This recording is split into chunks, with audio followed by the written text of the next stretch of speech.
আলহামদুলিল্লাহ, আমরা আল্লাহ সুবহানাহু ওয়া তাআলার প্রশংসা জ্ঞাপন করছি, যে মহান রব, যে মহান মালিক, যে মহান প্রতিপালক আমাদেরকে সুস্থ স্বাস্থ্য রেখে আল্লাহ রাব্বুল আলামিনের ইবাদতের জন্য আল্লাহ রাব্বুল আলামিনের সর্বোত্তম গৃহ মসজিদে আসার তৌফিক দান করেছেন। সবাই আল্লাহ রাব্বুল আলামিনের পছন্দনীয় ভাষায় বলছি আলহামদুলিল্লাহ। দুরূদ এবং সালাম বর্ষিত হোক আমাদের প্রিয় রাসূল সাইয়্যিদুল মুরসালিন খাতামুন নবিয়্যিন রাহমাতুল লিল আলামিন মুহাম্মদ সাল্লাল্লাহু আলাইহি সাল্লামের প্রতি। আল্লাহুম্মা সাল্লি আলাইহি আল্লাহুম্মা বারিক আলাইহি। সম্মানিত মসজিদের মুসল্লিয়ান ইকরাম, আমরা যদি ইংরেজি মাসের দিকে লক্ষ্য করি তাহলে দেখব যে আমরা একটি বছরের শেষ প্রান্তে এসে উপনীত হয়েছি। অল্প কিছুদিন পরেই আমাদের থেকে একটি বছর বিদায় নিবে, সাথে সাথে আমাদের জীবন থেকেও একটি বছর চলে যাবে। প্রতিদিন যাচ্ছে, রাত আসতেছে, রাত আসতেছে, দিন যাচ্ছে, এভাবেই সময় চলতেছে। রাসূল সাল্লাল্লাহু আলাইহি সাল্লাম বলেছেন, আজ-জামানু কাদ ইস্তাদারা কা হাইয়াতি ইয়াওমা খালাকাস সামাওয়াতি ওয়াল আরদ। আল্লাহ রাব্বুল আলামিন যখন থেকে পৃথিবী সৃষ্টি করেছেন তখন থেকেই সময় ঘূর্ণয়মান আছে।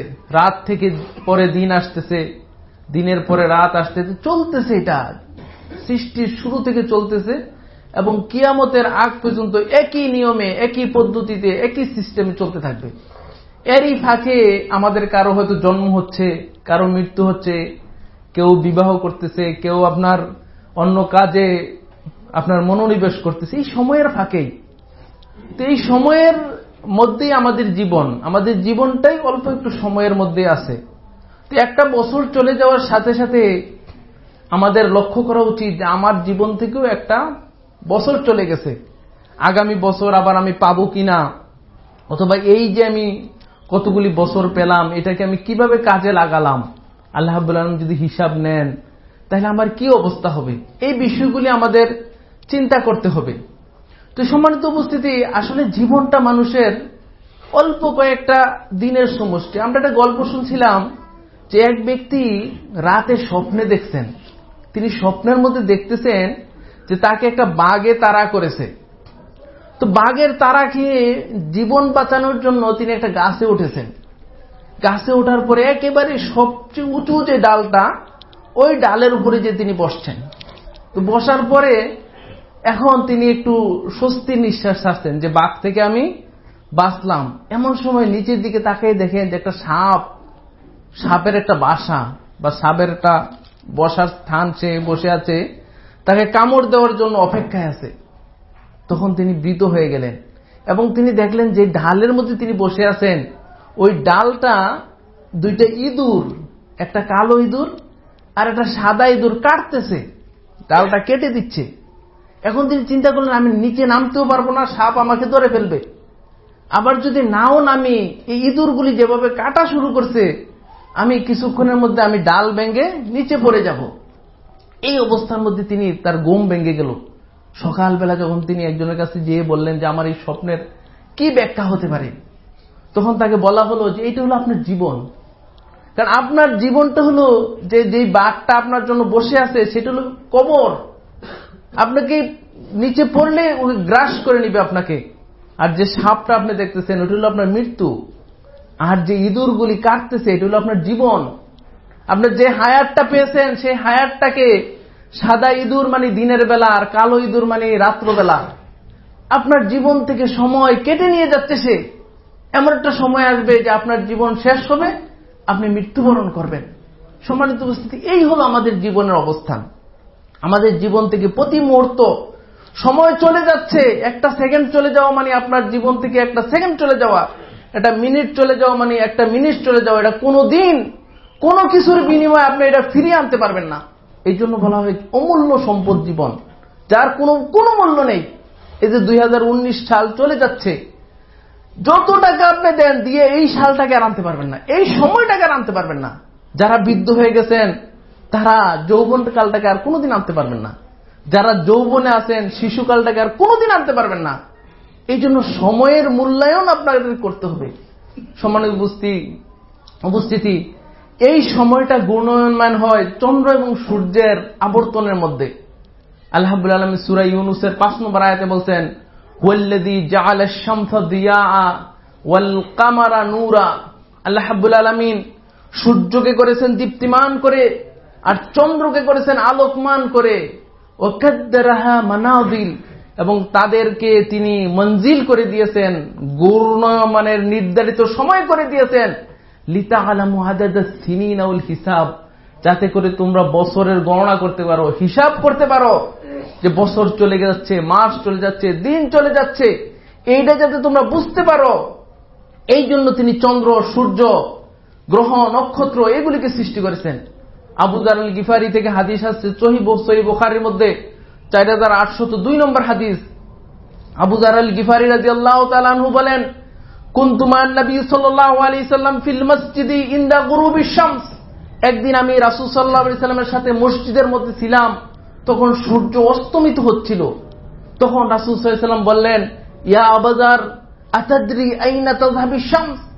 হে আবু যার, তুমি কি জানো যে সূর্যটা কোথায় চলে যাচ্ছে? এই যে আমরা প্রতিদিন দেখি যে পশ্চিম আকাশে সূর্য চলে যাচ্ছে, কোথায় যাচ্ছে তুমি জানো? তখন আবু যার বললেন, আল্লাহু রাসূলুহু আলাম, আল্লাহ এবং তার রাসূল ভালো জানেন। তখন রাসূল সাল্লাল্লাহু আলাইহি সাল্লাম বললেন যে তাযহাবিশ শামস ওয়া তাসজুদু তাহতাল আরশ।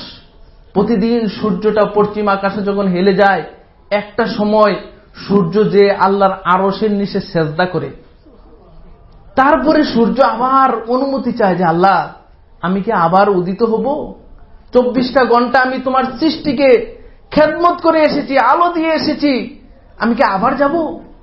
আল্লাহ যদি অনুমতি দেন তাহলে আসবেন। আর এমন একটা দিন আসবে যখন আর অনুমতি দিবেন না। আপনারা জানেন যে কিয়ামতের পূর্বক্ষণে সূর্য আর উঠবে না। সেদিন শেষ হয়ে যাবে, যখন সূর্য আর উঠবে না, তখন পশ্চিম আকাশে সূর্য উঠবেন একটু অল্প আলো নিয়ে। কিয়ামতের আলামত সেটা। তো প্রতিদিন সূর্য আল্লাহর কাছ থেকে অনুমতি নিয়ে নিয়ে আমাদেরকে আপনার খেদমত দিয়ে যাচ্ছেন। তারপরে রাসূল সাল্লাল্লাহু আলাইহি ওয়াসাল্লাম সূরা ইয়াসিনের আয়াত পাঠ করলেন, 38, 39, 40 নম্বর আয়াত। আশ-শামসু তাজরি লিমুস্তাকাররিন লাহা যালিকা তাকদীরুল আজিজিল আলিম। আল্লাহ বলতেছেন যে সূর্য এটা ঘূর্ণয়মান হচ্ছে, লিমুস্তাকাররিন লাহা, এটার একটা ঘূর্ণয়মানের একটা পথ রয়েছে, রাস্তা রয়েছে, নির্ধারিত সীমা রয়েছে। ওই সীমা দিয়েই সূর্য প্রতিদিন ঘুরতেছে। যালিকা তাকদীরুল আজিজিল আলিম, আর এইটা নির্ধারণ করে দিয়েছেন মহাপরাক্রমশালী আল্লাহ রাব্বুল আলামিন। কোন মানুষ এই সূর্যের গতিরোধ যেমন বন্ধ করতে পারে না, একটু আগেও আনতে পারে না। আপনি বলতে পারবেন না যে আমার আজকে প্রয়োজন বেশি, দিনটা একটু লম্বা হোক, অথবা আজকে শীতের একটু দিনটা একটু ছোট হোক, কিছু করতে পারবেন না। আল্লাহ রাব্বুল আলামিনের নির্ধারিত সীমায় সে সূর্য চলতেছে। তারপরে সূরা ইয়াসিনে বলা হয়েছে ওয়াল কামারা কাদ্দারনা মানাজিলাহা, তারপরে তিনি চন্দ্রের জন্য আবার আলাদা মঞ্জিল করে দিয়েছেন। তারপরে আল্লাহ রাব্বুল আলামিন বলতেছেন যে লাশ-শামসু ইয়ামবাগি লাহা আন তুদরিকাল কামার, চন্দ্রের সামর্থ্য নেই যে সে সূর্যকে ধরে ফেলবে। ওয়ালাল লাইলু সাবিকুন নাহার, আর রাতের সামর্থ্য নেই যে সে দিনের আগে চলে আসবে। কুল্লুন ফি ফালাকি ইয়াসবাহুন, সবকিছু আল্লাহ রাব্বুল আলামিনের নির্ধারিত পদ্ধতিতে, নির্ধারিত নিয়মে, নির্ধারিত সীমার মধ্যে ঘূর্ণয়মান হচ্ছে। আল্লাহ রাব্বুল আলামিনের এই দুইটা নিদর্শন, চন্দ্র এবং সূর্য। আপনারা যদি দেখেন ইউটিউবে অনেক ভিডিও আছে যে সূর্য যদি না থাকতো তাহলে কি হতো। বিজ্ঞানিক আলোচনা বলছে যে সূর্য যদি না থাকতো তাহলে কয়েক সপ্তাহের মধ্যে বা কয়েক দিনের মধ্যে টোটাল পৃথিবীটা বরফ হয়ে যেত। আমরা যে আজকে স্যাটেলাইট দেখতেছি, এই যে টেলিভিশনের মাধ্যমে খবর পাচ্ছেন, মোবাইলের যে নেটওয়ার্ক, টোটাল নেটওয়ার্ক বন্ধ হয়ে যেত। এবং এই যে পানি আমরা দেখতেছি, টোটাল পানি বরফ হয়ে যেত। এবং অল্প কয়েকদিনের মধ্যে এই পৃথিবীটা, টোটাল পৃথিবী ঠান্ডা হয়ে মানুষের বসবাসের অনুপযোগী হয়ে যেত। চন্দ্র যদি না থাকতো তাহলে দেখা যেত যে কয়েক মিনিটের মধ্যে পুরো সমুদ্রের পানিটা লোকালয়ে এসে একেবারে সবকিছু ধ্বংস করে দিত। এটা কে সৃষ্টি করেছেন? এইটা আমাদেরকে নির্ধারণ করতে হবে যে এই যে চন্দ্র এবং সূর্যের নির্দিষ্ট স্থানে, নির্দিষ্ট দূরত্বে, নির্দিষ্ট পদ্ধতিতে প্রতিদিন আবর্তিত হচ্ছে, প্রতিদিন ঘূর্ণয়মান হচ্ছে, প্রতিদিন আমাদেরকে আলো বাতাস দিচ্ছে, প্রতিদিন আমাদেরকে তার খেদমত করে যাচ্ছে। এইগুলি হলো আল্লাহ রাব্বুল আলামিনের সৃষ্টি। এজন্য আল্লাহ রাব্বুল আলামিন সূরা ফুসসিলাতের 37 নম্বর আয়াতে বলছেন, ওমিন আয়াতিহিল লাইলু ওয়ান নাহারু ওয়াশ-শামসু ওয়াল কামার। আল্লাহ রাব্বুল আলামিনের নিদর্শন হলো রাত্র এবং দিন, চন্দ্র এবং সূর্য, এগুলো হলো আল্লাহর নিদর্শন। তারপর আল্লাহ বলতেছেন, লা তাসজুদু লিশ-শামসি ওয়াল কামার, তোমরা চন্দ্র এবং সূর্যকে সেজদা করো না। আজকে আমাদের সমাজে দেখুন, চন্দ্রের নামে কত কবিতা লেখা হয়, সূর্যের নামে কত কবিতা লেখা হয়, জ্যোৎস্না রাত নিয়ে কত উপন্যাস লেখা হয়, আমরা দিনের আলো নিয়ে কত কবিতা, কত উপন্যাস, কত গল্প, কত ছড়া লিখিত হয়, কিন্তু যে এগুলি সৃষ্টি করেছেন তার প্রশংসা হয় না, তার প্রশংসা হয় না। আজকে দেখুন, এই বছরের পরিক্রমায় আজকে বছর শেষ হয়ে যাচ্ছে, নতুন বছরকে উদযাপনের জন্য কত না মানুষ আয়োজন করে রেখেছে, আলোকসজ্জা হবে, আপনার দিবস পালন হবে, আলোচনা হবে, কত কিছু হবে, কিন্তু যিনি এগুলি করতেছেন, যিনি এগুলির স্রষ্টা, তার আলোচনা হয় না, তাকে সেজদা করা হয় না। এই জন্য আল্লাহ বলছেন, লা তাসজুদু লিশ-শামসি ওয়াল কামার, তোমরা চন্দ্র এবং সূর্যের ইবাদত করো না, ওয়াসজুদু লিল্লাহিল্লাযী খালাকাহুন্না, যিনি এগুলি সৃষ্টি করেছেন তাকে সেজদা করো, তাকে তার সামনে মাথা নত করো, তাকে সেজদা করো। ইন কুনতুম ইয়াহু তা'বুদুন, যদি তোমরা ইবাদতকারী হও তাহলে এইগুলিতে তুমি সেজদা করো। সুতরাং সম্মানিত উপস্থিতি, এই নতুন বছর উপলক্ষে আমাদের করণীয় কি? 1 নম্বর করণীয় হলো যে তাওবা ইস্তেগফার। আপনি তাওবা ইস্তেগফার করবেন। যেমন আমরা বলি যে পুরাতন বছরের জরাজীর্ণতা বলে গিয়ে আমরা নতুন বছরে ভালো হব। তা আপনার জীবন থেকে যে একটা বছর চলে গেল, এই জন্য পুরাতন বছরে যত অন্যায় করেছেন, যত অপরাধ করেছেন, যত খারাপ কাজ করেছেন, যত আল্লাহকে বলে গিয়েছিলেন, ইবাদত থেকে গাফেল ছিলেন, এগুলি থেকে তাওবা করতে হবে। আবু মুসা আশআরী থেকে হাদিস বর্ণিত হয়েছে সহিহ মুসলিমে। আবু মুসা আশআরী রাদিয়াল্লাহু তাআলা আনহু বলেন, রাসূল সাল্লাল্লাহু আলাইহি সাল্লাম বলেছেন, ইন্নাল্লাহা ইয়াবসুতু ইয়াদাহু বিল-লাইলি লিয়াতুবা মাসিয়ান নাহার। আল্লাহ রাব্বুল আলামিন রাতের বেলায় তার হাতকে প্রসারিত করে দেন, লিয়াতুবা মাসিয়ান নাহার, যাতে করে দিনের অপরাধীরা, দিনের বেলা যারা অন্যায় করেছে, অপরাধ করেছে, খারাপ কাজ করেছে, তারা যাতে তাওবা করতে পারে। তারপর রাসূল সাল্লাল্লাহু আলাইহি ওয়াসাল্লাম বলতেছেন, ওয়ায়াবসুতু ইয়াদাহু বিন-নাহারি লিয়াতুবা মাসিয়াল লাইল, দিনের বেলা তিনি হাতকে প্রসারিত করে দেন, তার হাতকে প্রশস্ত করে দেন, যাতে করে রাত্রবেলায় যারা অপরাধ করেছে তারা তাওবা করতে থাকে। দিনে রাতে সকালে বিকালে সব সময় আল্লাহর হাত প্রসারিত। এমন না যে আমাদের তো অফিস টাইম আছে, দেখবেন যার থেকে আমরা সেবা নেই, তাদের অফিস টাইম আছে, আপনি 9টা-5টার পরে গেলে আপনি আর সেবাই পাবেন না। কিন্তু আল্লাহর দরবার এমন একটা দরবার, আল্লাহর দরবার এমন প্রশস্ত দরবার, যখনই আপনি আল্লাহকে ডাকবেন তখনই আল্লাহ উপস্থিত। সূরা বাকারা 186 নম্বর আয়াতে আল্লাহ বলতেছেন, ওয়াইযা সাআলাকা ইবাদি আন্নী ফাইন্নী কারীব, যখন আমার বান্দারা আমার সম্পর্কে জিজ্ঞাসা করে, হে রাসূল আপনি বলে দিন আমি নিকটে আছি, উজিবুদ দাওয়াতাদ দাঈ ইযা দাআন, যখন আমার বান্দারা আমাকে ডাকবে তখনই আমি সাড়া দেব। সকাল নেই, বিকাল নেই, দুপুর নেই, রাত্র নেই, আপনি যখনই অপরাধ করেছেন, যখনই অন্যায় করেছেন, বিপদে পড়েছেন, সমস্যায় পড়েছেন, আল্লাহকে ডাকবেন, আল্লাহকে আমি উপস্থিত, শুধু তোমরা ডাকো, ডাকার অপেক্ষায় আমি আছি, তোমাদের অপেক্ষায় আমি অপেক্ষমান আছি। তো সুতরাং সম্মানিত উপস্থিতি, এই পৃথিবীতে আপনি যত অন্যায় করেছেন, অপরাধ করেছেন, যে নতুন বছর আসতেছে আমরা মনে করব যে আমার জীবন থেকে একটা বছর চলে গেছে, কতগুলি বছর আমার জীবন থেকে চলে গেছে। এই নতুন বছরের আগে আমার পাপগুলি, অন্যায়গুলি, অপরাধগুলি আমি তাওবা করে মুছে আবার নতুন করে জীবন শুরু করব। এইটা হবে আমাদের সবারই অঙ্গীকার। তারপরে আল্লাহ রাব্বুল আলামিনের তাওবার হাত প্রসারিত থাকবে কতক্ষণ পর্যন্ত? হাত্তা তাতলিয়া শামসু মিনাল মাগরিবিহা। রাসূল সাল্লাল্লাহু আলাইহি ওয়াসাল্লাম বললেন যে আল্লাহ রাব্বুল আলামিন মানুষকে ক্ষমা করতে থাকবেন যতক্ষণ না পশ্চিম আকাশে সূর্য অস্ত উদিত হয়। কিয়ামত পর্যন্ত তার এই চলতেই থাকবে। আর আপনার কিয়ামত হলো যখন আপনি মারা যাবেন, কারণ দুনিয়া যখন ধ্বংস হবে তখন সবার কিয়ামত, কিন্তু আমি যখন মারা যাব তখন আমার কিয়ামত। ইজা মাতাল ইনসান বাদা কিয়ামাতুহু, যখন কোন মানুষ মারা যায় তার কিয়ামত শুরু হয়ে যায়। আপনার কিয়ামত, আপনি তো মারাই গেছেন, যারা জীবিত থাকবে তখন তাদের উপর কিয়ামত হবে। এজন্য আপনার জীবন শেষ হওয়ার আগে, মৃত্যু আসার আগে তাওবা করে নিতে হবে।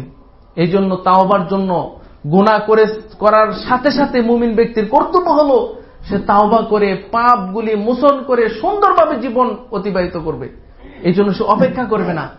আপনার যদি মৃত্যু চলে আসে তখন আপনি যতই তাওবা করার চেষ্টা করবেন, আল্লাহর কাছ থেকে চেয়ে নেওয়ার, মাপ চাওয়ার যতই আপনি চেষ্টা করবেন, আল্লাহ কবুল করবেন না। সূরা মুনাফিকুনের 10 এবং 11 নম্বর আয়াতে আল্লাহ বলেন যে ওয়ানফিকু মিম্মা রাযাকনাকুম মিন ক্বাবলি আইয়াতিয়া আহাদাকুমুল মাউত, তোমাদের মৃত্যু আসার আগে তোমরা দান সদকা করে পরহেজগার হয়ে আসো।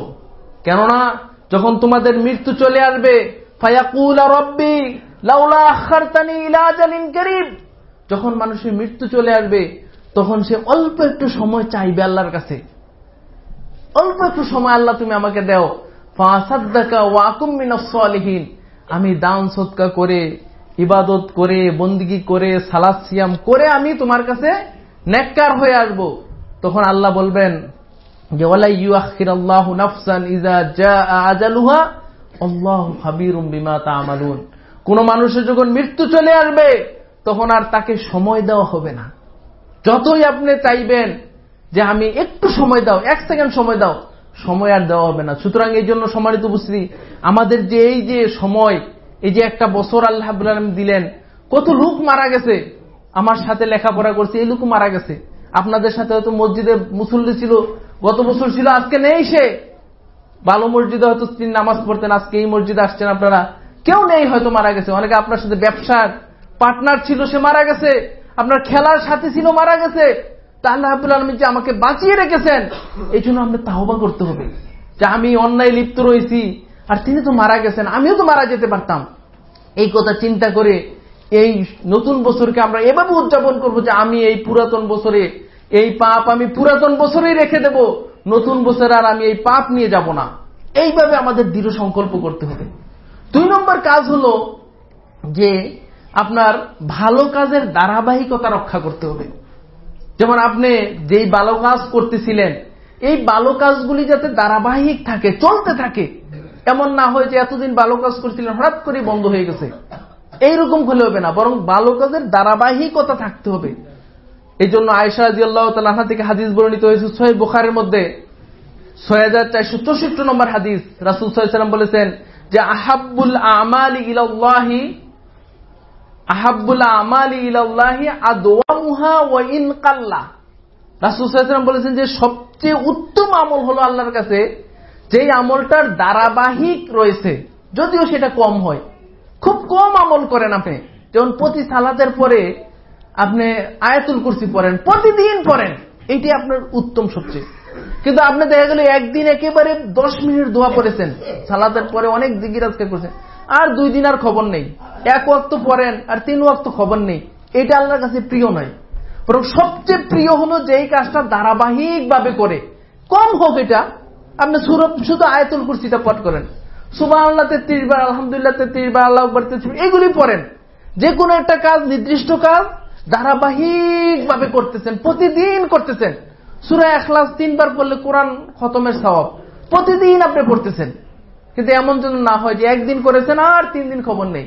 আমাদের তো মৌসুমি ইবাদত আমাদের আছে, যেমন মৌসুম আসলে, সময় আসলে, রমজান আসলে অনেক ইবাদত করে, বিভিন্ন উৎসব আসলে অনেক ইবাদত করে, কিন্তু আর বাকি সময় মুসল্লি খুঁজে পাওয়া যায় না।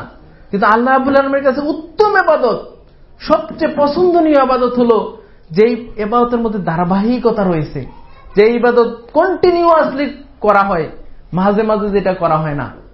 এই জন্য আমাদের ইবাদতের মধ্যে ভারসাম্য রক্ষা করে আগের বছর যেভাবে আপনি ভালো কাজ করেছেন, মৃত্যু পর্যন্ত যাতে এই ভালো কাজ চালু থাকে, এইটা আপনার দৃঢ় সংকল্প করতে হবে। সূরা ফুসসিলাতের 33 নম্বর আয়াতে আল্লাহ বলছেন ইন্নাল্লাযীনা ক্বালু রাব্বুনাল্লাহু সুম্মা ইসতাকামু তাতানাজ্জালু আলাইহিমুল মালায়েকা। যখন কোন ব্যক্তি বলবে যে আমি আল্লাহর প্রতি ঈমান এনেছি এবং এটার প্রতি দৃঢ় থাকবে, ঈমান এনেছি বলে 2 দিন আমল করলো আর 3 দিন আর খবর নেই, এরকম যাতে না হয়, দৃঢ় থাকে, একেবারে মজবুত থাকে, কন্টিনিউয়াস প্রসেস থাকে তার, তখন আল্লাহ বলতেছেন যে সে যখন মৃত্যুর বিছানায় শায়িত হবে তখন ফেরেশতা চলে আসবে। ফেরেশতা চলে এসে বলবে যে আল্লাহ তাখাফু ওয়ালা তাহজানু ওয়া আবশিরু বিল জান্নাহ। তিনটা কথা বলবে যে আল্লাহ তাখাফু, তোমার কোনো ভয় নেই, ওয়ালা তাহজানু, সন্তানাদি নিয়ে তোমার কোনো চিন্তার কারণ নেই, ওয়া আবশিরু বিল জান্নাহ, তুমি জান্নাতের সুসংবাদ নাও। তিনটা কথা বলবে। তাহলে আমাদের আর কি চাওয়ার আছে? এটা পাবে কারা? যারা ঈমান এনেছে, নেক আমল শুরু করেছে এবং এটার উপর স্থায়ী থেকেছে, একেবারে মৃত্যু পর্যন্ত স্থায়ী চলতেছে, আমল চলতেছে, এই অবস্থা যাতে হয়, তাদের জন্য রয়েছে এই পুরস্কার বা এই সান্ত্বনা। যে সম্মানিত উপস্থিতি, এই নতুন বছর আসার আগেই যে আমাদের যে আমলগুলি ছিল তার ধারাবাহিক যাতে হয়। আপনি সালাত পড়তেছিলেন, যাতে প্রতিদিন সালাত আদায় হয়, এমন না হয় যে শুধু জুমার দিনে আসলাম আর কোনোদিন খবর নেই। না, যেই ইবাদতগুলি আল্লাহ রাব্বুল আলামিন ফরজ করেছেন, যে ইবাদতগুলি আপনার প্রতি ওয়াজিব করা হয়েছে, ফরজ করা হয়েছে, এগুলি যাতে ধারাবাহিকতা থাকে। অনেকে সালাত শুরু করে কয়েকদিন পড়ার পরে আর খবর নেই, এরকম যাতে না হয়। এই জন্য নতুন বছর হোক, পুরাতন বছর হোক, আপনার আমলের কন্টিনিউয়াস ধারাবাহিক প্রসেস এটা রক্ষা করতে হবে। সম্মানিত উপস্থিতি, 3 নম্বর যে কাজ সেটা হলো যে আপনার একটু নিজে একটু হিসাব করতে হবে যে আমি যে এতদিন বেঁচে রইলাম, আল্লাহ রাব্বুল আলামিন যে আমার হায়াতটা বৃদ্ধি করে এই পর্যন্ত আনলেন, আমি কি পাঠাইলাম, পরকালের জন্য আমি কি প্রেরণ করলাম। সূরা হাশরের 18 নম্বর আয়াতে আল্লাহ রাব্বুল আলামিন বলছেন যে ইয়া আইয়ুহাল্লাযীনা আমানুত্তাকুল্লাহ, ওহে যারা ঈমান এনেছো তোমরা আল্লাহকে ভয় করো, ওয়াল তানজুর নাফসুম মা কদ্দামাত লিগাদ, তোমরা লক্ষ্য করো, নিজে লক্ষ্য করো যে তোমরা পরকালের জন্য কি পাঠালে। আল্লাহ যে আপনাকে এই বয়সটা দিলেন, এই হায়াতটা দিলেন, সম্পদ দিলেন, সন্তানাদি দিলেন, আপনার দুনিয়ার মধ্যে একটা স্ট্যাটাস দিলেন, আপনার সামাজিক একটা মর্যাদা দিলেন, কি করেছেন আল্লাহর জন্য? আজকে যদি আমি মারা যাই, আপনি মারা যান, তাহলে কি জবাব দেব আমি? এইটা জিজ্ঞেস করতে হবে যে আল্লাহ যে একটা বছর দিলেন, এই 2019 সাল পুরাটা আমি বেঁচে রইলাম, কত লোক মারা গেল, আল্লাহ আমাকে বাঁচিয়ে রাখছেন, অ্যাক্সিডেন্টে পড়েছিলাম, আমি বেঁচে গেলাম, আমি একটা সমস্যায় পড়েছিলাম, আল্লাহ সমাধান করে দিলেন, আমি আল্লাহর জন্য কি করলাম, আমি আল্লাহর কাছে কি পাঠালাম, এই যে সময়টা আমি কি পাঠাইলাম আল্লাহর কাছে, এইটা একটু লক্ষ্য করা দরকার। আল্লাহ রাব্বুল আলামিন এর জন্য বলছেন যে যারা ঈমান এনেছো তোমরা একটু দেখো, নিজে লক্ষ্য করো যে আমি কি পাঠাইলাম, কয় ওয়াক্ত সালাত পড়লাম, কয়বার আমি কোরআন পড়লাম, কয়বার আমি কোরআন খতম দিলাম, কয়টা আয়াত আমি বুঝলাম, কয়টা হাদিস আমি পড়লাম, কত সময় আমি ব্যয় করলাম আল্লাহর পথে। তুমি লক্ষ্য করো।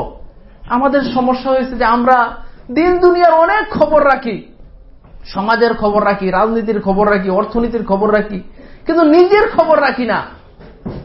রাসূল সাল্লাল্লাহু আলাইহি ওয়াসাল্লাম বলেছেন, সাদ্দাদ ইবনে আউস থেকে হাদিস বর্ণিত হয়েছে যে রাসূল সাল্লাল্লাহু আলাইহি ওয়াসাল্লাম বলেছেন, আল কাইয়িসু মান দানা নাফসা ওয়া আমিলা লিমা বাদাল মাউত, বুদ্ধিমান হলো ওই ব্যক্তি, আল কাইয়িস, বুদ্ধিমান হলো ওই ব্যক্তি, মান দানা নাফসা, যে নিজেকে নিয়ে চিন্তা করে যে আমার কি হবে, আজকে যদি মারা যায় আমার কি হবে।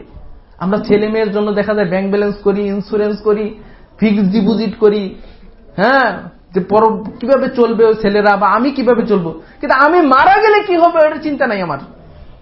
এই জন্য রাসূল সাল্লাল্লাহু আলাইহি ওয়াসাল্লাম বুদ্ধিমান হলো ওই ব্যক্তি যে নিজেকে নিয়ে চিন্তা করে। ছেলে মেয়ের আগে আপনি নিজে চিন্তা করেন, স্ত্রী পুত্রের আগে নিজে চিন্তা করেন, কু আনফুসাকুম, আগে নিজে বাঁচো তারপরে পরিবারকে বাঁচাও। এই জন্য আপনি নিজেকে নিয়ে চিন্তা করেন। এই জন্য বুদ্ধিমান বলছেন আল্লাহ রাসূল ওই ব্যক্তিকে যে নিজেকে নিয়ে চিন্তা করে, ওয়া আমিলা লিমা বাদাল মাউত, মৃত্যুর পরের জন্য যে আমল করে, মৃত্যুর পরের জন্য আপনার চাকরি বাকরি সবকিছু যাতে আল্লাহর জন্য হয়, আল্লাহর জন্য যাতে হয়, আপনার সংসার, আপনার জীবন পরিচালনা যাতে আল্লাহর জন্য হয়, যাতে পরকালীর জন্য হয়। আপনি বাড়িটা কেন বানাবেন? বাড়িটা এই জন্য বানাবো যে আমার ছেলে মেয়েরা থাকবে, আল্লাহর ইবাদত করবে, হ্যাঁ, এই নিয়ত করেন। তারপরে নিয়তের মধ্যে আপনি এটা আল্লাহর সন্তুষ্টি রাখেন, তাহলে প্রতিটা কাজ আল্লাহর জন্য হবে। কিন্তু আমরা ওইগুলি রাখি না। রাসূল সাল্লাল্লাহু আলাইহি ওয়াসাল্লাম বলেছেন বুদ্ধিমান হলো যে ব্যক্তি নিজেকে নিয়ে চিন্তা করে। আমরা দেখা যায় যে অনেক কিছুর খবর আমার কাছে আছে, কোন নেতা ভালো, কোন নেতা মন্দ, কে কি করলো, সমাজের কে কি, কিন্তু আমার নিজের সম্পর্কে আমার আইডিয়া নাই। আজকে যদি আমি মারা যাই, আমি যদি কোন না কারণে আমি যদি আজকে মরে যাই, তাহলে আমার হিসাবটা কিভাবে হবে, সহজ হবে না ভালো হবে, এই চিন্তাটাই করতে হবে। আল কাইয়্যিসু মান দানা নাফসাহু ওয়া আমিলা লিমা বাদাল মাউত। তারপর রাসূল সাল্লাল্লাহু আলাইহি ওয়াসাল্লাম বলেন আল আজিজু মান ইত্তাবা হাওয়া। অক্ষম, অথর্ব, গর্দভ হল ওই ব্যক্তি যে ব্যক্তি মনের চাহিদার অনুসরণ করে, ওয়া তামান্না আলাল্লাহ, এবং আল্লাহর কাছে আশা করে রাখছে জান্নাতে সে যাবে। নিজের মন যা চায়, মন চাচ্ছে যে গান বাদ্য করার, তাই করতেছে। মন চাচ্ছে যে নববর্ষ উদযাপন করব, তাই করতেছে। মন চাচ্ছে সালাতে যাওয়ার দরকার নেই, তাই করতেছে। মন যা চায় তাই করতেছে। কিন্তু মুসলমান ধারণা করছে আমি জান্নাতে যাব। তামান্না আলাল্লাহ, ওই ব্যক্তি হলো সবচেয়ে অক্ষম, গর্দভ, ওই ব্যক্তি হলো অক্ষম। তো সুতরাং সম্মানিত উপস্থিতি, আমাদেরকে চিন্তা করতে হবে যে পরকালীন জীবন, আমি যে এতটা দিন বেঁচে রইলাম, আল্লাহ রাব্বুল আলামিন আমাকে এত দিন বাঁচিয়ে রেখেছেন, এত দিন আমি সুন্দরভাবে পরিচালনা করছি সমাজ, সংসার, আমার জীবন, আমি মরে গেলে কি হবে, এটা চিন্তা করতে হবে। 4 নম্বর যে বিষয়টা আপনারা খেয়াল করবেন সেটা হলো শুকরিয়া আদায়। শুকরিয়া আদায় করা যে আল্লাহ আমাকে এতদিন বাঁচিয়ে রেখেছেন, আমার সাথের লোক চলে গেছে, আমার পাশের বাড়ির লোক মারা গেছে, আমার পাশের বাড়ির লোক অক্ষম হয়ে আছে, হাত নেই, পা নেই, আমি সুস্থ সবল আছি, বেঁচে আছি, এইটা শুকরিয়া আদায় করতে হবে। আমরা যদি প্রত্যেকেই এই জিনিসটা আদায় করি, শুকরিয়া, যে আমার পাশের লোক কত ভাবে সে আছে, গরিব আছে বা অক্ষম আছে, তার পা নেই, হাত নেই, চোখ নেই, তার চলার পথ নেই, কিন্তু আল্লাহ আমাকে ভালো রেখেছেন, এতটি বছর আল্লাহ আমাকে ভালো রেখেছেন, এই চিন্তা যদি করি, এইভাবে যদি শুকরিয়া আদায় করি, তাহলে আমাদের কল্যাণকর হবে। আর এই নতুন বছরে বা এই নতুন সময়ে, বছরের শেষ দিকে আপনি এই কাজটা করুন। আল্লাহ রাব্বুল আলামিন সূরা ইব্রাহিমের 7 নম্বর আয়াতে বলছেন লাইন শাকারতুম লাযিদান্নাকুম ওয়া লাইন কাফারতুম ইন্না আযাবি লাশাদীদ। তোমরা যদি শুকরিয়া আদায় করো, আমি যে নিয়ামত তোমাদেরকে দিয়েছি, রাস্তাঘাটে হাঁটতে কত লোককে দেখো ভিক্ষা করতেছে, অন্যের কাছে চেয়ে বেড়াইতেছে, সম্পদ নেই, বাড়ি নেই, গাড়ি নেই, চলার কোনো অবস্থা নেই, কিন্তু আল্লাহ রাব্বুল আলামিন আমাকে ভালো রেখেছেন, আলহামদুলিল্লাহ। এই চিন্তা যদি করো, তাহলে আমি তোমাদেরকে বাড়িয়ে দেব। শুকরিয়া আদায় করো। ওয়ালাইন কাফারতুম, আর যদি অস্বীকার করো, অস্বীকার করো মানে কি? আপনি দেখতেছেন যে আপনার পাশের লোক খুব খারাপ, আপনি খুব ভালো অবস্থানে আছেন, শুকরিয়া আদায় করলেন, দান সদকা নেই, সালাত সিয়াম নেই, হজ যাকাত নেই, মানে আপনার প্রতি আল্লাহ যে অনুগ্রহ করেছেন আপনি তা করতেছেন না। আল্লাহ আপনাকে সব সম্পদ দিয়েছেন, হজ করে আসেন। আল্লাহ আপনার বেশি সম্পদ দিয়েছেন, উমরা করতে যান। আল্লাহ আপনার অনেক সম্পদ দিয়েছেন, দান সদকা করেন। আল্লাহ আপনার সুস্থ রেখেছেন, আপনি ইবাদত করেন। এটা হলো শুকরিয়া আদায়। এটা যদি না করো, বলে ইন কাফারতুম ইন্না আযাবি লাশাদীদ, আমার আযাব রয়েছে, কঠিন আযাব রয়েছে তোমাদের জন্য। এই জন্য শুকরিয়া আদায় করতে হবে যে আল্লাহ রাব্বুল আলামিন আমাকে সুস্থ রেখেছেন, বাঁচিয়ে রেখেছেন, অঙ্গ প্রত্যঙ্গগুলি ভালো রেখেছেন। অঙ্গ প্রত্যঙ্গ যে কত দাম আপনাকে আল্লাহ দিয়েছেন। আমাদের উস্তাদ আকরামুজ্জামান তিনি তার এক ওয়াজে বলেছেন, আমাদেরকে বলছেন যে তার এক বন্ধুর মা আপনার কয়েকদিন ছিল ইন্টেনসিভ কেয়ার ইউনিট, যেটাকে আমরা আইসিইউ বলি। তো ওইখানে অনেকদিন ছিলেন। তো তিনি প্রতিদিনের বিল হলো 35,000 টাকা। এটা অনেকদিন আগের কথা। তো তিনি বলছেন যে আমি প্রতিদিন বিকালবেলা যাই, যে দেখি যে মার শ্বাস প্রশ্বাস চলতেছে, কথাও বলতে পারে না, হাঁটতেও পারে না, চলতেও পারে না। প্রতিদিন বিল হলো 35,000 টাকা। তো তিনি বললেন যে আমার বন্ধু আক্ষেপ করে বলতেছেন, মানে আল্লাহর নিয়ামত শুকরিয়া করছেন, যে যদি বলতো যে ডাক্তার যদি বলতো যে তোমার মা কথা বলতে পারবে, আরো 10,000 টাকা দেওয়া লাগবে, তাও তিনি দিত। যদি তোমার মা হাঁটাচলা করতে পারবে, তা আরো 20,000 টাকা দেওয়া লাগবে। তোমার মা ভালোভাবে চলতে পারবে, আর হিসাব করে দেখলে প্রতিদিন অন্তত লাখখানের টাকা দিলে স্বাভাবিক চলাফেরা যদি দিত, তাও তিনি দিতেন। তাহলে আল্লাহ রাব্বুল আলামিন যে আপনাকে কোনো টাকা ছাড়া এতগুলি নিয়ামত দিয়েছেন, চোখ, নাক, কান, ফুসফুস, কিডনি সব ভালো রেখেছেন, কি নিয়ামত আমি করলাম, কতটা বছর আমাকে দিয়ে রেখেছেন, এই জন্য আমি কত কি ইবাদত করলাম। এই জন্য শুকরিয়া আদায় করতে হবে। লাইন শাকারতুম লাযিদান্নাকুম, তাহলে আল্লাহ রাব্বুল আলামিন তোমাদেরকে বাড়িয়ে দিবেন। সম্মানিত উপস্থিতি, আব্দুল ইবনে আব্বাস রাদিয়াল্লাহু তাআলা থেকে হাদিস এসেছে, রাসূল সাল্লাল্লাহু আলাইহি ওয়াসাল্লাম বলেছেন ইগতানিমু খামসান ক্বাবলা খামসিন, 5টা জিনিসকে প্রাধান্য দাও 5টা জিনিসের আগে। হায়াতাকা ক্বাবলা মাউতিক, তোমরা জীবনকে প্রাধান্য দাও মৃত্যু আসার আগে।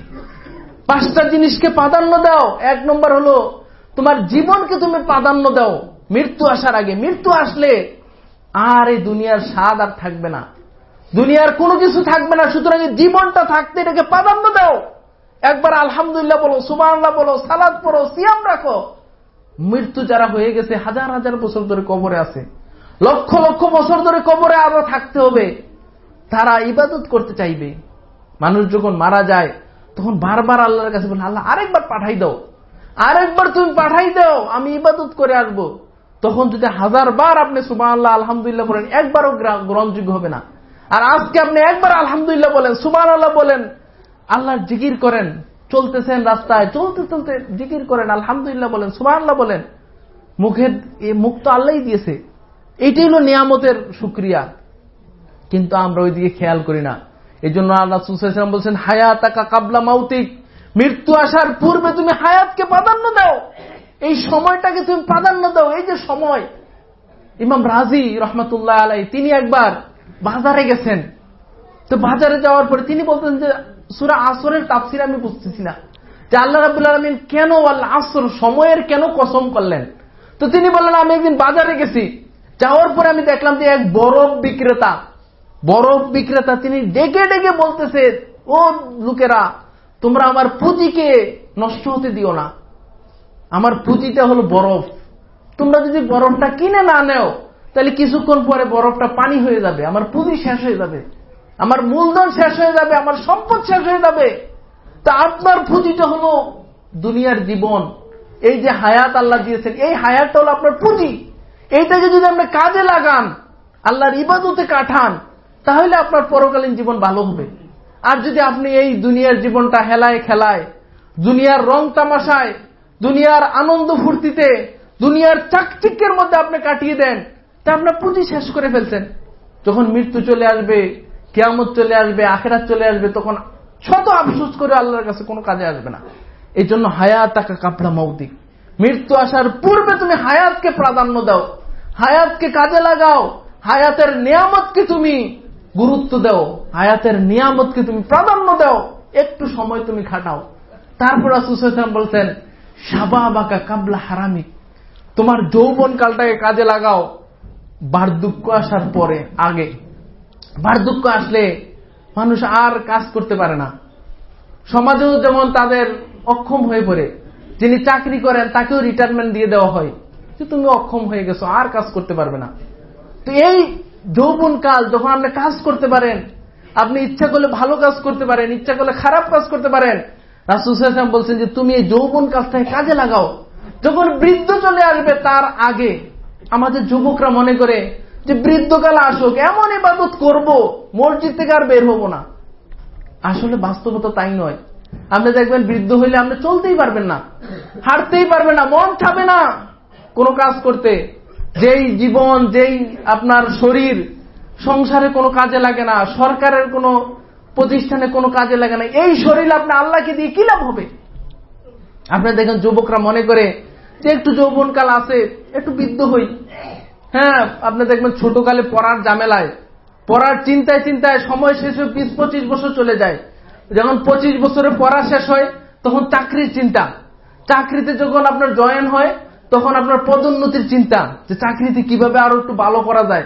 এবং চাকরিতে ভালো হওয়ার পরে বিবাহের চিন্তা, বিবাহ হইলে আপনার ছেলে সন্তানের চিন্তা, এবং ছেলে সন্তানের চিন্তা করতে করতে রিটায়ারমেন্ট হয়ে যাওয়ার পরে এখন আর শরীর দেখবেন কাজ হবে না, রাতেও ঘুম আসে না, শরীর দিয়ে চলতে পারেন না, আপনার পাও কাজ করে না, চোখ কাজ করে না, কান কাজ করে না, নাক কাজ করে না।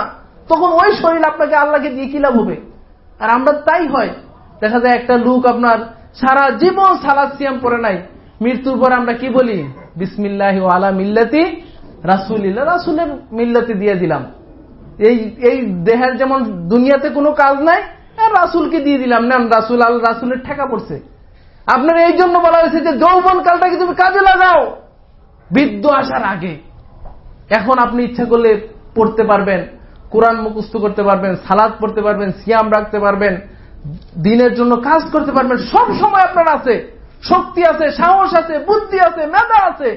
কিন্তু যেমন এইগুলি সব চলে যাবে তখন আপনি দিনের জন্য করার চেষ্টা করবেন, তখন আর মন মানসিকতা হবে না। শয়তান আপনাকে এমন ভাবে আষ্টে পৃষ্ঠে ধরবে, তখন আর মন চাইবেন আপনার। এই জন্য রাসূল সাল্লাল্লাহু আলাইহি ওয়াসাল্লাম বলেছেন যে হারাম শাবাবাকা কাবলা হারামি, তোমার বার্ধক্য আসার আগে যৌবন কালটাকে কাজে লাগাও, শরীরের শক্তিটাকে কাজে লাগাও, শরীরের এই তেজটাকে, শরীরের এই বলটাকে তুমি আল্লাহর দ্বীনের প্রতি কিছু সময় ব্যয় করো। তারপর রাসূল সাল্লাল্লাহু আলাইহি ওয়াসাল্লাম বলেছেন 3 নম্বরে গিনাকা কাবলা ফাকরি, তোমার সম্পদকে কাজে লাগাও ফকির হওয়ার আগে। আপনার পকেটে আজকে টাকা আছে, আপনার সম্পদ আছে, এই সম্পদগুলি একটু ব্যয় করুন, গরিব দুঃখের দিকে তাকান। কিন্তু এমন এক সময় হয়তো চলে আসবে আপনার টাকা আর নাই, দিতে মন চাচ্ছে কিন্তু টাকা আর নাই, পকেটে দেওয়ার মতো নাই, ছেলেমেয়েরা মালিক হয়ে গেছে, নিজে চাচ্ছেন যে কিছু একটা করি কিন্তু টাকার নাই আপনার। এই জন্য রাসূল সাল্লাল্লাহু আলাইহি ওয়াসাল্লাম বলেছেন গিনাকা কাবলা ফাকরি, তোমার দরিদ্রতা আসার আগে আজকে পকেটে টাকা আছে, অনেক সম্পদের তুমি মালিক, একটু সম্পদ ব্যয় করো, তোমার চতুর্দিকে তাকাও, একটু সময় ব্যয় করো, একটু সম্পদ ব্যয় করো, একটু সম্পদ দিয়ে তুমি আল্লাহর সন্তুষ্টি অর্জন করার চেষ্টা করো। যাকাতটা ঠিক মতো দাও, তোমার ওষুধটা ঠিক মতো দাও, তোমার যে যাকাত, সম্পদের যে যাকাত আসছে এটা ঠিক মতো দাও তুমি। গিনাকা কাবলা ফাকরি, পকেটে টাকা আছে এটা তুমি ব্যয় করো ফকিরি হওয়ার আগে। কিন্তু ফকিরি হওয়ার পরে যদি তুমি অনেক যে আমি দেওয়ার খুব ইচ্ছা কিন্তু টাকা নাই, তাহলে কোনো লাভ হবে না। তারপর রাসূল সাল্লাল্লাহু আলাইহি ওয়াসাল্লাম বলেছেন যে ফিরাগাকা কাবলা শুগরিক, তোমার অবসরকে তুমি কাজে লাগাও কর্মব্যস্ত হওয়ার আগে। অবসর রয়েছেন, আজকে সারাদিন কোনো কাজ নেই, আপনি একটু বসুন, একটু কোরআন পড়ুন, একটু দিনের কথা শুনুন। আজকে তো দিনের কথা শোনার অনেক আছে, আপনি একটু ইউটিউবের ভালো একটু ওয়াজ শুনুন, আপনি একটু আপনার রেডিওতে টেলিভিশনের ভালো কিছু শুনুন, একটা বই নিয়ে পড়ুন, অনেক কিছু সময় আছে। সুতরাং এমন সময় আসবে যে ব্যস্ত হয়ে পড়ছেন সারাদিন, আপনার এই কাজের ব্যস্ত, ছেলে মেয়ের ব্যস্ত, সংসারের ব্যস্ত, চাকরি বাকরির ব্যস্ততা, এই ব্যস্ততা যখন ধরে নিবে আপনাকে তখন ইচ্ছা থাকলে আর করতে পারবেন না। এই জন্য অবসর সময়কে কাজে লাগাও। রাসূল সাল্লাল্লাহু আলাইহি ওয়াসাল্লাম অন্য হাদিসে বলছেন নি'মাতানে মাগবুনা ফীহিমা কাসীরুম মিনান নাস, দুইটা নিয়ামত রয়েছে যে দুইটা নিয়ামত অনেক মানুষকে ধোঁকায় ফেলে দিয়েছে, তারা এর সৎ ব্যবহার করতে পারে না, সুন্দর ব্যবহার করতে পারে না। দুইটা নিয়ামত আল্লাহ তাদেরকে দিয়েছে, সেটা কি? সিহহাতা ওয়াল ফারাগ, সুস্থতা এবং অবসর। আপনি সুস্থ, শরীর ঠিক আছে, শরীর সুস্থ, কোনো রোগ নেই, এইটাকে মানুষ ব্যবহার করতে পারে না। যখন অসুস্থ হয়ে যায়, ডায়াবেটিস হয়ে যায় বা আপনার অন্য কোনো রোগ হয়ে যায়, আপনার হার্ট অ্যাটাক হয়ে যায়, ব্রেন স্ট্রোক হয়ে যায়, তখন আর ভারী কাজ করতে পারে না, ইচ্ছা থাকলেও করতে পারে না। এমন ডাক্তার এমন শিডিউল দিয়েছে যে আপনি বিছনা থেকে উঠতে পারবেন না, বাড়ি থেকে যেতে পারবেন না। সুতরাং এই অবসর সময় এবং সুস্থতা, সুস্থ আছেন এবং অবসর আছেন, এই সময় দুইটা সময় মানুষ কাজে লাগাতে পারে না, রাসূল বলছেন। এই জন্য আমাদের উচিত হলো এই সময়গুলি, এই যে সময় চলে যাচ্ছে, মিনিট চলে যাচ্ছে, সেকেন্ড চলে যাচ্ছে, ঘন্টা চলে যাচ্ছে, দিন চলে যাচ্ছে, সপ্তাহ চলে যাচ্ছে, চিন্তা করা দরকার যে আমি কি করলাম এক সপ্তাহে, আমি কি আল্লাহ রাব্বুল আলামিনের সঠিকভাবে চলতে পারলাম? এই জন্য রাসূল সাল্লাল্লাহু আলাইহি ওয়াসাল্লাম বলেছেন যে সিহহাতা কাবলা সাকামি, 5 নম্বরে রাসূল বলেছেন যে তোমার সুস্থতাকে তুমি প্রাধান্য দাও অসুস্থ হওয়ার আগে। অসুস্থ যখন হয়ে যায় মানুষ আল্লাহর জিকির করতে চায় কিন্তু পারে না, অসুস্থ, এমন অসুস্থ, কয়েকদিন হয়তো আপনার বিছানায় পড়ে আছেন, জামাতে সালাতে আসার ইচ্ছা কিন্তু পারতেছেন না, জুমাতে আসার ইচ্ছা পারতেছেন না। এই জন্য যখন সুস্থ থাকবেন, যখন অবসর থাকবেন, যখন পকেটে টাকা থাকবে, এই সময়গুলিকে, এই সুযোগগুলিকে, এইগুলি কাজে লাগাতে হবে। এইটা হলো আল্লাহর শুকরিয়া যে আল্লাহ আমাকে দিয়েছেন, আল্লাহ আমাকে ধনী বানিয়েছেন, আল্লাহ আমাকে অবসর রেখেছেন, আল্লাহ আপনাকে সুস্থ রেখেছেন। এই সময়গুলিকে আপনি কাজে লাগাতে হবে, তাহলে আমাদের জন্য সফলতা হবে। সমাজের 5টা জিনিসের কথা রাসূল বলছেন। 1 নম্বরে বলছেন তিনি হায়াতের কথা বলছেন যে মৃত্যু আসার আগে তুমি হায়াতকে কাজে লাগাও। 2 নম্বরে তিনি বলছেন যে তোমার সুস্থতাকে কাজে লাগাও অসুস্থ হওয়ার পূর্বে। 3 নম্বরে বলেছেন তিনি তোমার অবসরকে কাজে লাগাও তোমার ব্যস্ততা আসার পূর্বে। 4 নম্বরে তিনি বলেছেন তোমার সম্পদকে তুমি কাজে লাগাও তুমি ফকির হওয়ার আগে। 5 নম্বরে তিনি বলেছেন অবসরকে কাজে লাগাও তোমার ব্যস্ততা আসার পূর্বে। সম্মানিত উপস্থিতি, আল্লাহ রাব্বুল আলামিন যেন আমাদেরকে এইগুলি কাজে লাগানোর এবং আল্লাহর শুকরিয়া আদায় করার তৌফিক দান করে দেন। 5 নম্বরে যেটা আপনি করতে পারেন সেটা হলো যে হিসাবের জন্য প্রস্তুতি নেওয়া। আপনার একদিন, আমি যদি মরে যাই, আপনারা মরে যাবেন, হিসাব একদিন হবে, এটার জন্য প্রস্তুতি নেওয়া। ওমর রাদিয়াল্লাহু তাআলা আনহু বলেন যে তিনি নিজে বলতেন ওমর রাদিয়াল্লাহু আনহু, হাসিবু আনফুসাকুম কাবলা আন তুহাসাবু, তোমরা নিজে নিজে হিসাব করো তোমার হিসাব নেওয়ার আগে। নিজে নিজে হিসাব করো, যে হিসাব করো যে আমি যে কাজ করেছি, এই যে আল্লাহ আমাকে 60 বছর দিয়েছেন, 70 বছর দিয়েছেন, 50 বছর দিয়েছেন, 30 বছর দিয়েছেন, আমি যদি এখন মারা যাই, হিসাব করো তোমরা যে আমি কি জান্নাত পাবো না জাহান্নাম পাবো, আমি কি কয়টা ভালো কাজ করেছি, কয়টা খারাপ কাজ করেছি, হিসাব তুমি নিজে করো। হাসিবু আনফুসাকুম, তুমি নিজে হিসাব করো, কাবলা আন তুহাসাবু, তোমার হিসাব নেওয়ার আগে। তারপরে তিনি বলতেন ওয়াজিনু কাবলা আন তুহাজানু, তোমার আমলগুলিকে তুমি ওজন করো, দাড়িপাল্লায় রাখো, একটাতে ভালো রাখো, একটাতে খারাপ রাখো, তারপরে তুমি ওজন করে দেখো যে কোন পাল্লা তোমার বাড়ি হচ্ছে। তারপরে তিনি বলতেন ফাইন্না আখাফু আলাইকুমুল হিসাব গাদান ইন তাহসিবুল ইয়াউম, পরবর্তী দিনের হিসাব, কিয়ামতের দিনের হিসাব তোমার জন্য সহজ হবে যদি তুমি আজকে নিজের হিসাবটা নিজে করে নাও।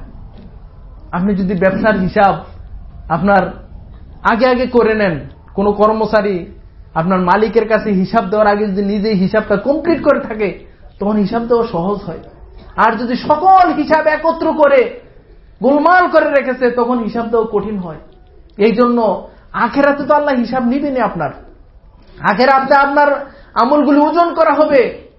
এই জন্য বছরের শেষ প্রান্তে এসে, জীবনের এই মুহূর্তে এসে আমাদের প্রত্যেকেরই উচিত যে নিজে নিজে একটু হিসাব করে দেখা যে আমি যে আমলগুলি করলাম গত এক সপ্তাহে, গত এক বছরে, গত এতদিনে আমি কয়টা ভালো কাজ করেছি, ভালো কাজের লিস্ট কি, আর খারাপ কাজ আমি কয়টা করেছি, কতটা সময় আমি আল্লাহর পথে ব্যয় করেছি, আর কতটা সময় আমি আল্লাহর পথ থেকে বিমুখ থেকেছি। একটু চিন্তা করেন, চিন্তাটা করতে পারলে তখন আমার জন্য সহজ হবে। আব্দুল্লাহ ইবনে মাসউদ রাদিয়াল্লাহু তাআলা থেকে হাদিস আসছে তিরমিজিতে, রাসূল সাল্লাল্লাহু আলাইহি ওয়াসাল্লাম বলেছেন লা তাজুলু কাদামা ইবনে আদম হাত্তা ইউসআল আন খামসিন, 5টা প্রশ্নের জবাব না দেওয়া পর্যন্ত কোন ব্যক্তি কিয়ামতের দিন তার পা নাড়াতে পারবে না। আল্লাহর সামনে যখন দাঁড়াবে পা নড়াচড়া করতে পারবে না 5টা প্রশ্নের জবাব না দেওয়া পর্যন্ত। 1 নম্বর প্রশ্ন হবে আন হায়াতিহি ফিমা আফনা, তোমার জীবনটাকে তুমি কোন কাজে ব্যয় করেছো, পুরো জীবনে হিসাব দাও আমাকে। আল্লাহ তো হিসাব নিবে না, পুরো জীবনে হিসাব দাও তুমি। তোমাকে আমি এই সম্পদ দিয়েছিলাম, তোমাকে এই দিয়ে দিয়েছিলাম, শরীর স্বাস্থ্য ভালো রেখেছিলাম, এই অবসর সময় দিয়েছিলাম, এই সম্পদ দিয়েছিলাম, এই ছেলে মেয়ে দিয়েছিলাম, কি কাজে ব্যয় করেছো বলো? তোমার ছেলে মেয়েকে আমার কাজে আসছে? তোমার সম্পদ কি আমার কোনো কাজে আসছে? তোমার এই অবসর সময় কি আমার কোনো কাজে আসছে? দেখাও তুমি, পুরো জীবনের হিসাব আমাকে দেখাও তুমি। এই হিসাব না দেওয়া পর্যন্ত আমি নড়তে পারবো না। তারপরে আল্লাহ রাব্বুল আলামিন বলবেন 2 নম্বর প্রশ্ন আন শাবাবিহি ফিমা আবলা, তুমি তোমার যৌবন কালটাকে কোন কাজে ব্যয় করেছো? যৌবন কাল, এটার আবার আলাদা প্রশ্ন হবে। জীবনের কথা বললে তো পুরো জীবন চলে আসে, একদম শিশুকাল থেকে নিয়ে জন্ম থেকে নিয়ে মৃত্যু পর্যন্ত। তারপরে আল্লাহ রাব্বুল আলামিন যৌবন কালটাকে আবার বলবেন। কারণ কি? কারণ হলে যত ভালো বলেন মন্দ বলেন যুবকদের দ্বারাই হয়। আজকে যারা এই যে দেখবেন এই নতুন বছর উপলক্ষে কারা হই হুল্লোড় করবে, কারা আনন্দ ফুর্তি করবে, কারা গান বাদ্য করবে, কারা আপনার এই দুষ্টামি করবে, ভালো মন্দ করবে, কারা করবে? যুবকরাই করবে, যুবকরাই করবে। আপনার ছেলে করবে, আপনার পাড়া প্রতিবেশীর ছেলে করবে, আপনার ভাইয়ের ছেলে করবে, আপনার ছোট ভাই করবে, তারাই করবে। এই জন্য যৌবনকালের হিসাব 2 বার দিতে হবে। জীবনের হিসাব দেওয়ার সাথে যৌবনকালটাকে আলাদাভাবে হিসাব দিতে হবে। 3 নম্বর আল্লাহ রাব্বুল আলামিন প্রশ্ন করবেন আন মালিহি মিন আইনা ইকতাসাব, তুমি তোমার সম্পদ কোথা থেকে উপার্জন করেছো? এই যে তুমি সম্পদের মালিক ছিলা, এই যে বাড়ি গাড়ির মালিক ছিলা, এই যে প্রপার্টির মালিক ছিলা, এই যে ব্যাংক ব্যালেন্স ছিল, এই যে তোমার এফডিআর ছিল, এগুলি মালিক তুমি কোথা থেকে হয়েছো? সৎ পথে না অসৎ পথে? টোটাল হিসাব আপনাকে বুঝিয়ে দিতে হবে। 4 নম্বর বলা হবে অফিমা আনফাকা, কোথায় তুমি ব্যয় করেছো? এই যে সম্পদ তুমি উপার্জন করেছো, ব্যয়ের খাত কি তোমার? ভালো কাজে না মন্দ কাজে? কোন কাজে তুমি ব্যয় করেছো? এটার হিসাব দিতে হবে। এবং 5 নম্বর প্রশ্ন হবে আন ইলমিন ফিমা আমিলা, তুমি যেই ইলমটা জেনেছো সেই অনুযায়ী আমল করছো?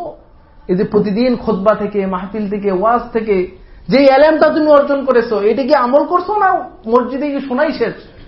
মসজিদে খুতবা শুনছো, এখানে রেখে চলে আসছো, না এটা নিজের জীবনে বাস্তবায়ন করে দেখিয়েছো? এইটা আপনার হিসাব দিতে হবে সম্মানিত উপস্থিতি। এই জন্য আমাদের হিসাবের জন্য প্রস্তুতি নিতে হবে। আমি 5টা কথা বলছি যে নতুন বছর উপলক্ষে আপনি আপনার জীবনে এই 5টা জিনিস দেখতে পারেন। 1 নম্বর হলো তাওবা ইস্তেগফার করতে হবে। 2 নম্বর হলো আমি কি কাজ করেছি এটা নিজে একটু দেখা, যে আমি যদি আজকে মারা যাই কি আমি আমল করলাম। 3 নম্বর হলো যে ইস্তেকামাত থাকা, আপনি যে ভালো কাজগুলি করতেছিলেন এইগুলি ধারাবাহিকভাবে চালিয়ে যাওয়া। 4 নম্বর হলো আল্লাহর শুকরিয়া আদায় করা, যে আল্লাহ আমাকে এতদিন বাঁচিয়ে রেখেছেন, শুকরিয়া আদায় করে তার নিয়ামতের শুকরিয়া আদায় করা। এবং 5 নম্বর সর্বশেষ যেটা বলছি সেটা হলো হিসাবের জন্য প্রস্তুতি নেওয়া। আল্লাহ রাব্বুল আলামিন আমাদের সেইগুলি করার এবং আমল করার তৌফিক দান করুন। সম্মানিত উপস্থিতি, কি করব না নতুন বছরে? আপনারা জানেন যে এগুলি বলার তো সময় তো প্রায় শেষ হয়ে গেছে, আমি শুধু 2টা কথা বলবো। 1 নম্বর হলো যে দিবস পালনের কোনো বিধান ইসলামে নেই। আমরা যদি রাসূল সাল্লাল্লাহু আলাইহি ওয়াসাল্লামের জীবনী দেখি, তিনি নবুয়তের পরে প্রায় 23 বছর নবুয়তের জীবন, তাহলে 23 বছর অন্তত 23টা বছর পেয়েছিলেন, এর আগেরটা তো বাদ দেই, তাহলে 23 বছরের কোনোদিন তিনি দিবস পালন করেন নাই। শুধু ইসলামের আমরা যদি দেখি যে আমরা আমাদের সমাজে যে দিবসগুলি পালিত হয় এই দিবসগুলি তার ছিল না। জন্মদিবস বলেন, রাসূলের জন্মদিবস আমরা পালন করি, ঈদে মিলাদুন নবী বলি, তারপরে আপনার শবে বরাত পালন করি, শবে মেরাজ পালন করি, এইগুলি তিনি পালন করতেন না। 1 নম্বর সূত্র হলো যে রাসূল কোন দিবস পালন করেন নাই। আমরা যেভাবে কত দিবস বানিয়ে নিয়েছি, তার জীবনে কত ঘটনা, বদরের যুদ্ধ হয়েছে, আমরা অনেকে বদর দিবস পালন করে, তো তিনি কোন বদর দিবস পালন করেন নাই। উহুদ দিবস হয়েছে যেখানে 70 জন সাহাবী মারা গেছেন, এই দিবস পালন করেন নাই। মক্কা বিজয়ের মতো ঘটনা ঘটেছে, ওই মক্কা বিজয় দিবস তিনি পালন করেন নাই। রাসূল সাল্লাল্লাহু আলাইহি ওয়াসাল্লাম যখন মদিনায় গেলেন, আনাস ইবনে মালিক থেকে আবু দাউদে হাদিস আসছে যে লাম্মা কাদিমান নবী সাল্লাল্লাহু আলাইহি ওয়াসাল্লাম বিল মাদিনাতি, যখন তিনি মদিনায় গেলেন, ওয়ালাহুম ইয়াউমাইনি ইয়ালআবুনা ফীহিমা, তখন মদিনাতে তিনি দেখলেন যে 2টা দিন, নির্দিষ্ট 2টা দিনে মদিনাবাসীগণ খেলাধুলা করে। তখন রাসূল সাল্লাল্লাহু আলাইহি ওয়াসাল্লাম বললেন যে মা হাযাইনি ইয়াউমাইনি ইয়ালআবুনা ফীহিমা, এটা কোন 2 দিন যে তোমরা খেলাধুলা করতেছো, এই 2 দিন কি তোমাদের তাৎপর্য কি? তখন তারা বলল যে কুন্না ফিল জাহিলিয়াতি ইয়ালআবুনা ফীহিমা, জাহিলিয়াতের অনেক যুগ থেকে আমরা এই 2টা দিনকে নির্দিষ্ট করে খেলাধুলা করি, আমরা মানে আনন্দ উৎসব করি, দিবস পালন করি। তখন রাসূল সাল্লাল্লাহু আলাইহি ওয়াসাল্লাম বললেন ইন্নাল্লাহা কাদ আবাদালা বিহিমা খায়রুম মিনহুমা, আল্লাহ রাব্বুল আলামিন এই 2টা দিনের পরিবর্তে তোমাদেরকে উত্তম 2টা দিন দিয়েছেন। সেই 2টা দিন হলো ইয়াউমুল ঈদুল আযহা ও ঈদুল ফিতর।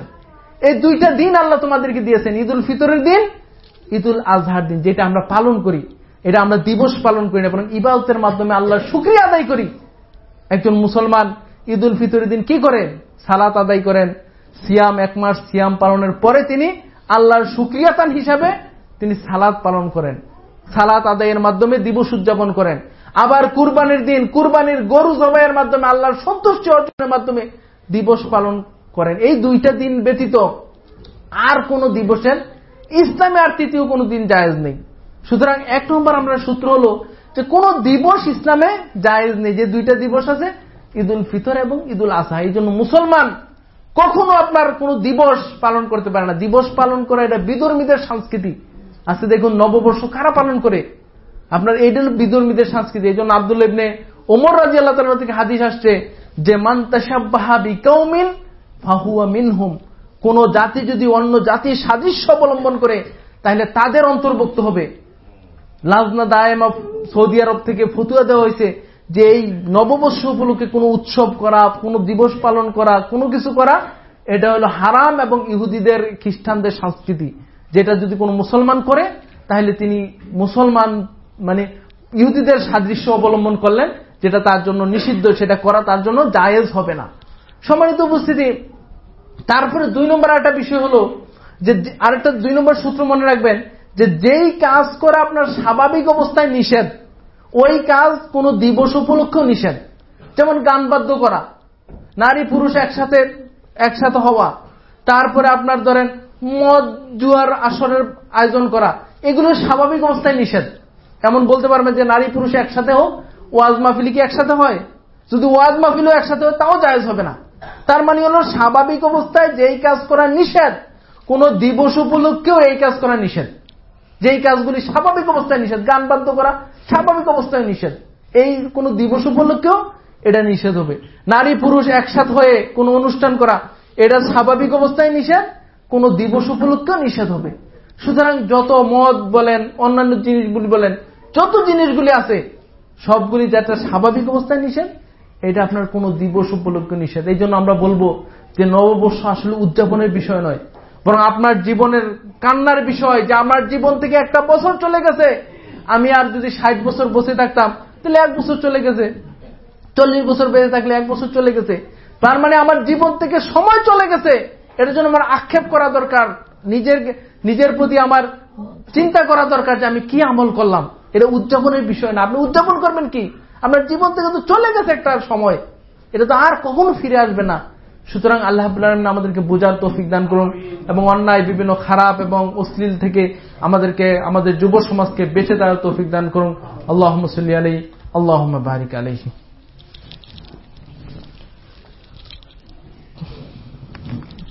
আলহামদুলিল্লাহ কাফা ওয়া সালামুন আলা ইবাদিহিল্লাযীনা ইসতাফা, আম্মা বা'দ, ফাআউযু বিল্লাহি মিনাশ শাইতানির রাজীম। বিসমিল্লাহির রহমানির রহিম।